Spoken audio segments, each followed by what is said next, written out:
नमस्कार, भारतीय रेसिपी या यूट्यूब चॅनलवर तुमचे सर्वांचे खूप खूप स्वागत आहे। तुम्ही मला या यूट्यूब चॅनलला खूप छान प्रतिसाद दिला आहे, त्याबद्दल तुमचे खूप खूप आभार। आज आपल्या भारतीय रेसिपी या चॅनलवर आज आपण बनवणार आहोत एक युनिक रेसिपी, ती म्हणजे मिक्सरमध्ये असे वांगे घातल्यावर काय होईल। तर चला तर मग आता आपण हे जे वांगे आहे ते स्वच्छ धुवून घेतले आहे आणि मी कालच वांगे आणून ठेवले होते, तर मी फ्रीजमध्ये काढून साधारण अर्धा तास पाण्यात ठेवून घेतले। आता आपण वांगे मिक्सरमध्ये घालण्याआधी आपण याचे 4 फोडी असे देठ काढून 4 फोडी करून घेणार आहोत। हे सगळ्या वांग्यांच्या आपल्याला मस्त अशा 4 फोडी करून घ्यायच्या आहे। ही रेसिपी मी नेहमी बनवते आणि मला खूप आवडते आणि इतकी इन्स्टंट होते, त्यामुळे वेळही वाचतो आणि एक युनिक आपल्याला चव पण भेटते। तुम्ही या पद्धतीने मी ज्या पद्धतीने रेसिपी सांगते त्याप्रमाणे करून बघा, तुम्हालाही नक्कीच आवडेल। या पद्धतीने आपले सगळ्या वांग्यांचे देठ काढून 4-4 फोडी करून घेतले आहे। आता आपण हे मिक्सरमध्ये घालून याचा छान असा ठेचा बनवून घेऊ किंवा छान असं बारीक करून घेऊ। हे बघा, आता मिक्सरचं झाकण लावून मी मिक्सरमधून हे काढून घेते। ही रेसिपी तुम्ही हे बघा असा छान ठेचा झाला आहे। छान असं मिक्सरवर साधारण 2 ते 3 मिनिटं फिरवल्यावर छान अशी वांगी बारीक होता। आता आपण एका वाटीत काढून घेऊ।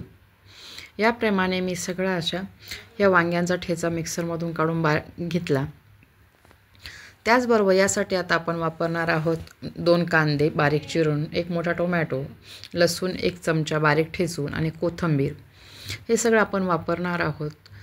ही रेसिपी तुम्ही टिफिनसाठी पण वापरू शकता किंवा वरण भाताबरोबर एक साईड डिश म्हणून पण वापरू शकता तोंडी लावण्यासाठी, किंवा तुम्ही अशी नुसती भाजी पोळी पण सोबत खाऊ शकता। आता आपण एका कढईत तेल घेऊन मोहरी टाकून घेतली अर्धा चमचा, जिरे टाकून घेतले अर्धा चमचा। ते दोन्ही छान तडतडले की आपण जो 1 चमचा लसूण ठेचून घेतला आहे तो असा छानपैकी टाकून घेतला आणि छान तेलात तळून घेतला। ते सगळं तळून झालं की आपण बारीक करून घेतलेला जो कांदा आहे तो आता आपण यात छान असा परतून घेणार आहोत। गुलाबी रंग येईपर्यंत भाजून घेऊ। कांदा छान असा तळून घेऊ तेलामध्ये, म्हणजे तो जवळपास 90% शिजेल किंवा बऱ्यापैकी शिजून जाईल। आणि त्यानंतर आपण यात घालणार आहोत, म्हणजे कांदा आपला लवकर जो मीडियम आचेवरती आपला शिजला पाहिजे त्यासाठी आपण यात मीठ पण आत्ताच घातलं, साधारण पाऊण चमचा मीठ घातलं। हे पूर्ण आपल्या ज्या भाजीचा पूर्ण अंदाजाचं मीठ आहे, पुन्हा आपल्याला मीठ टाकायचं नाही। हे बघा, छान असं मीडियम आचेवरती साधारण 10 मिनिटं एवढा कांदा फ्राय करण्यासाठी लागतो। छान फ्राय झाला आहे। आता आपण जो मोठा टोमॅटो चिरून घेतला होता तो असा बारीक बारीक केलेला तो आता यात मी घालून घेतला। याला छान असं हलवून घेऊ आपण। छान तेलावर टोमॅटो पण छान विरघळेपर्यंत आपण शिजवून घेणार आहोत। हे बघा, टोमॅटो छान विरघळला आहे। आता आपण जी कोथिंबीर घेतली आहे त्यापैकी जी अर्धी कोथिंबीर आपण या स्टेजला घालू। हे बघा, या स्टेजला मी अर्धी कोथिंबीर यात छान परतून घेतली आहे तेलातच। आता आपण मसाले घालू। 1 मोठा चमचा काश्मीरी लाल मिर्च पावडर, त्याचबरोबर आता मी घालणार अर्धा चमचा गरम मसाला पावडर, पाव चमचा हळद आणि चिमूटभर हिंग। आता हे जे सुके मसाले घातले आहे ते पण आता छान असे तेलात तळून घेऊ, म्हणजे त्यातला कच्चेपणा निघून जाईल आणि ते छान असे शिजतील। हे बघा, किती मस्त असा रंग आला आहे। आणि आपली ही जी रेसिपी पूर्ण झाल्यावर तुम्हाला कळेलच मी काय बनवलं आहे, आणि काय बनवलं आहे हे बघण्यासाठी रेसिपी मात्र पूर्ण बघा, तुम्हालाही नक्की आवडेल आणि तुम्ही पण ट्राय करून बघाल। हे बघा, आता आपण जो वांग्याचा ठेचा बनवून घेतला आहे तो आपण आता यात मिक्स करणार आहोत। हे छान असं मिक्स करून घेणार। आपण कच्चाच वांग्याचा ठेचा बनवला आहे आणि तो आता आपण यात मिक्स करून घेतो। थोडा काळा पडला, त्याचं कारण म्हणजे वांग्यामध्ये भरपूर असं लोहाचं प्रमाण असतं आणि त्याचा जेव्हा हवेशी संपर्क येतो तेव्हा ते लोह त्याचे ओरिजिनल प्रॉपर्टीला येतं आणि काळं पडतं।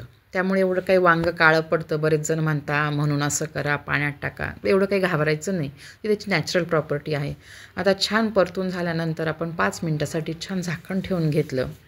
झाकण काढून बघू आपण असं कसं शिजलं। हे बघा, छान आता वांग्यातलं पाणी आणि टोमॅटो कांद्यातलं जे मॉइश्चर आणि तेल आहे त्याच्यामध्ये आपला हा जो ठेचा आहे छान शिजला आहे। हे बघा, किती मस्त रंग आला आहे। पुन्हा आपण याला 3 मिनिटासाठी छान असं आपण झाकण ठेवू। 3 मिनटं झाले आहे. आता तर मस्त असा शिजल्यासारखा सुगंध असा वास येतो आहे.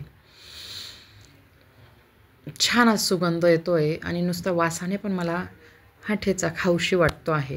हे बघा किती सुंदर असा आपला वांग्याचा ठेचा बनला आहे. तुम्ही याला भरीतही म्हणू शकता, पण मी मात्र याला वांग्याचा ठेचाच म्हणेल. खूप सुंदर आहे, युनिक आहे. तुम्ही पण नक्की करून बघा. आता आपण जी उरलेली कोथिंबीर होती ती यात टाकून बघूया. तुम्ही पण करून बघा आणि तुमची रेसिपी कशी बनली ती मला कमेंट बॉक्समध्ये नक्कीच सांगा. आणि ही एक युनिक रेसिपी व्हिडिओ पूर्ण बघितला असेल आणि तुम्हाला जर आवडला असेल तर तुम्ही ही रेसिपी बनवून बघा. व्हिडिओला लाईक करा, शेअर करा आणि व्हिडिओला अजूनही तुम्ही माझ्या चॅनलला सबस्क्राईब केले नसेल तर सबस्क्राईब करा.